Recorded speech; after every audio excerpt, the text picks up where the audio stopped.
We are back in the state of Kentucky. This is the second investigation we've done in this state, but this time we're in a different part of Kentucky, northern Kentucky, up by the Ohio River. Kentucky is a great state for Bigfoots. There's a long history of reports here, and the terrain would be very helpful to them. Where you have cornfields and grass up at the top of the plateaus, then deep, thickly wooded hollows in between. In the past few months, there's been a lot of sightings, and there's a couple of guys, Tom and Rodney, who've gotten some really good track casts, or so we hear. We're gonna go check them out. Just flying into Louisville, when I saw that topography out the window, how much thick woods and all them hollers, all the open meadows and fields in between, man, you just know this is prime Squatch habitat. I'm super psyched to be back in Kentucky. Even though I don't have kinfolk here, I feel like I'm at home. I love this place. You got bluegrass music, you got moonshine, you got bourbon, and you got woods and hollers with Bigfoots in them. Man, these hollers are perfect hiding spots. You get these thick berry bushes, vines with thorns all over, and there's nobody going in there. Well, nobody's something for Squatches. Here, it's mostly flat, but then there's these deep hollows and places where there's actually more hollows than flat plateau areas. That's where the deer are up and going at nighttime, and at daytime, they're dropping down into those valleys. And I imagine those valleys are quite steep as well in this area because we're so close to the Ohio River. We're close to where the tributaries feed into those rivers. There is a lot of food in this area that's available to Sasquatches. The deer population here is just ridiculously huge. Also, I think a key to this area is the Ohio River. And Bigfoots, as we know, always follow the rivers. And I'll tell you, man, I am feeling good. We are gonna get lucky in Kentucky.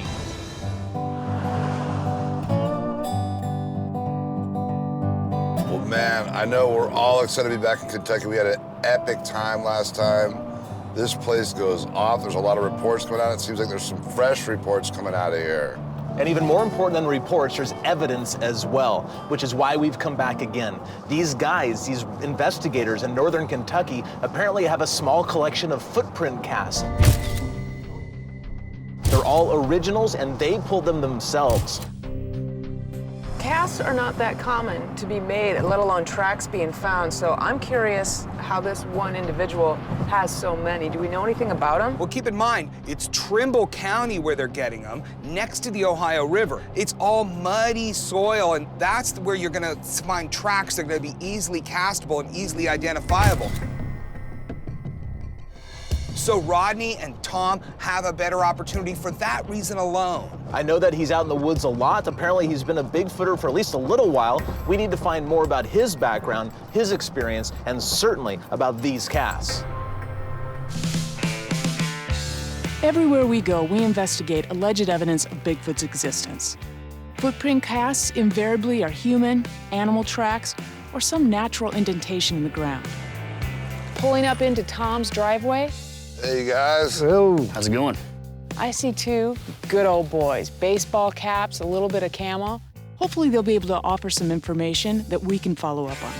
So we heard you guys got some tracks. yeah, we got some casts to show y'all. That's huge. Oh, yeah. What is that, like a 17-incher? Look at this one. 17.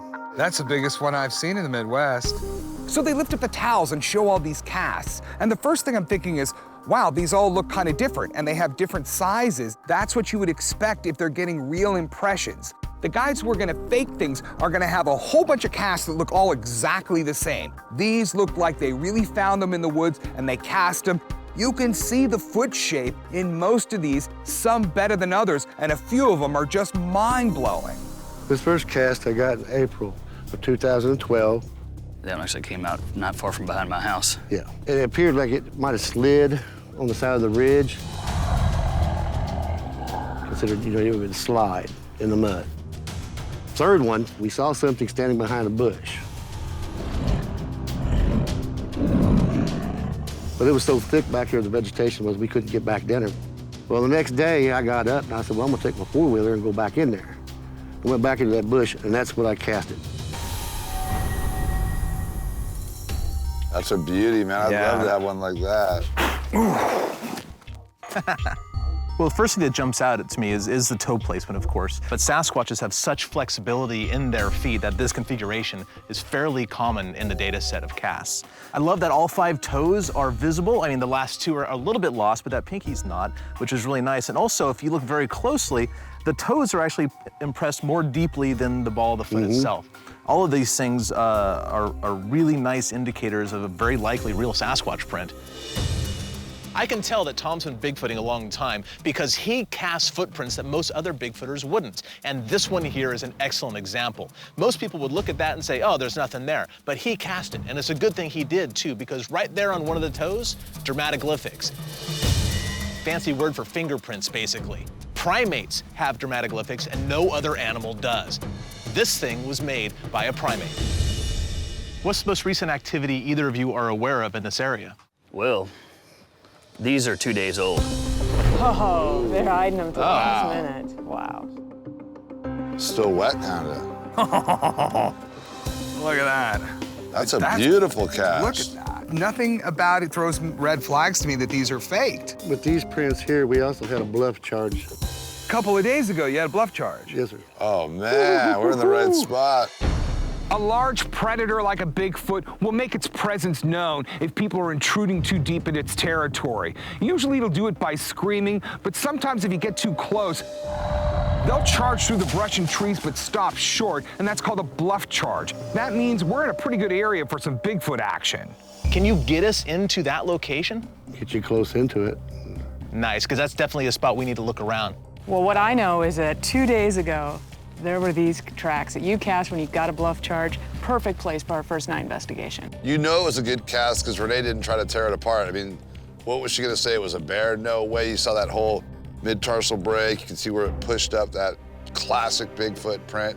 I mean, she was excited to go out and see this spot, so that tells you how good that track was. Once you get this thing cleaned up, this might be one of the best casts out of Kentucky. Yeah. And the fact that you had action 2 nights ago and you're gonna take us next to there, I'm so psyched. I'm pumped for tonight. I mean, I was looking forward to Kentucky. This is better than I imagined. Thanks, you guys. Thank you guys for coming out.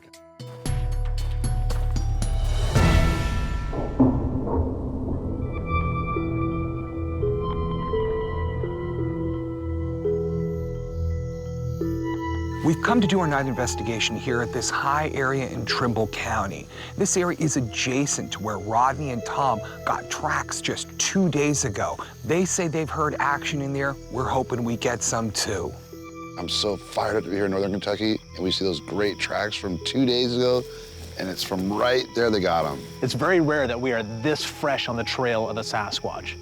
The first 48, and we're there. You know, this is the sort of place they would be up near the Ohio River. There's all that population right along the edge of the river, so they pull back to these hollows not far away. There's been Squatch reports coming out here since before the War of Northern Aggression. This is one of the most promising locations we've ever had the opportunity to visit, man. Tonight might be the night. Gonna get one. Yes. The plan for tonight is for Cliff and I to go down into this hollow and then up to a ridge on the other side. We'll be able to howl back and forth with Bobo and Ranae on the other side of the valley. We're hoping that works.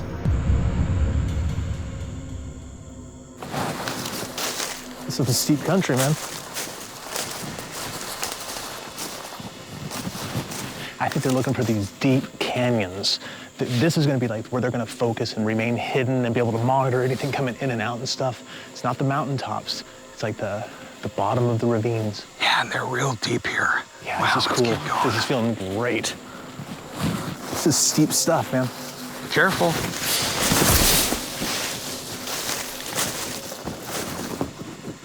It's a good thing that tree was there.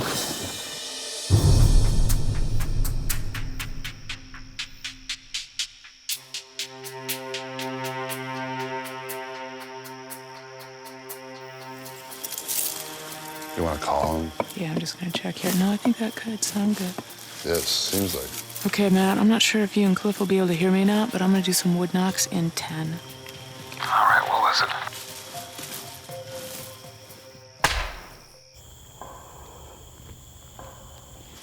They're sounding rusty. This one's an odd surface. There's the Ranae swing we know and love. On a swinger. Yeah. Heard it loud and clear. It's nice and bright and resonant.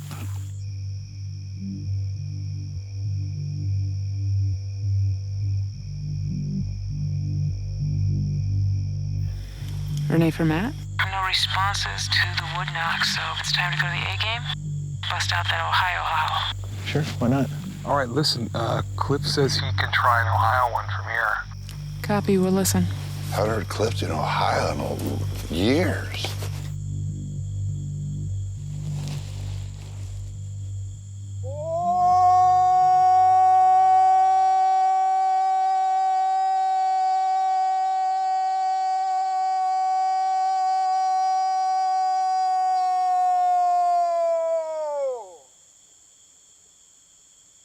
Good one.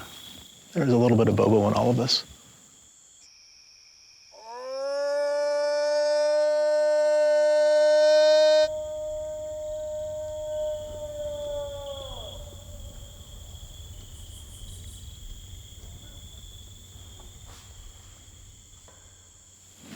Ooh, did you guys just hear what sounded like a knock? There's something over here. There's something over here. Come on, come on.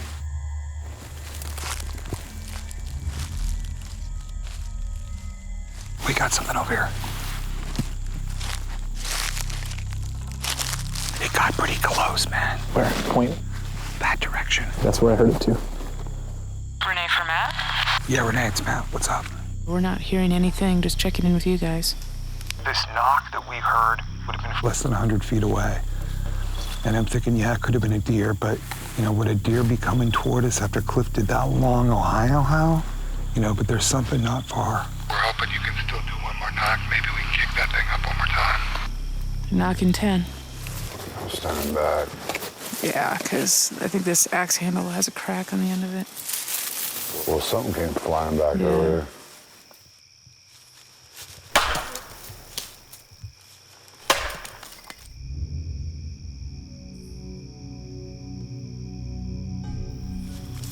Yeah, it's cracked. We're in Kentucky, home of baseball bats. We should just get some baseball bats while we're here. Yeah, Louisville Slugger. You know it. Louisville Squatcher Sluggers.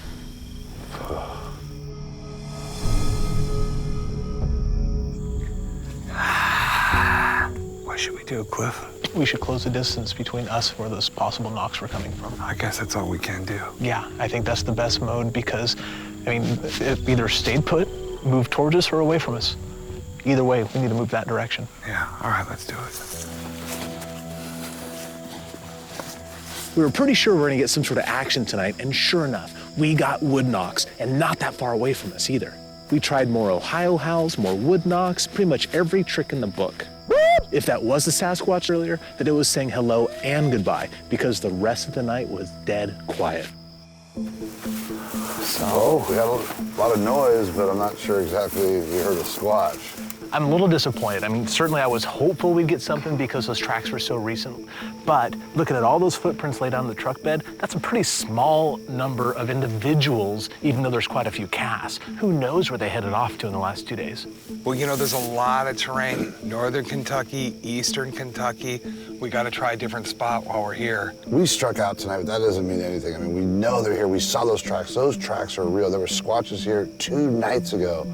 I'm still fired up, man. I'm not giving up hope on Kentucky.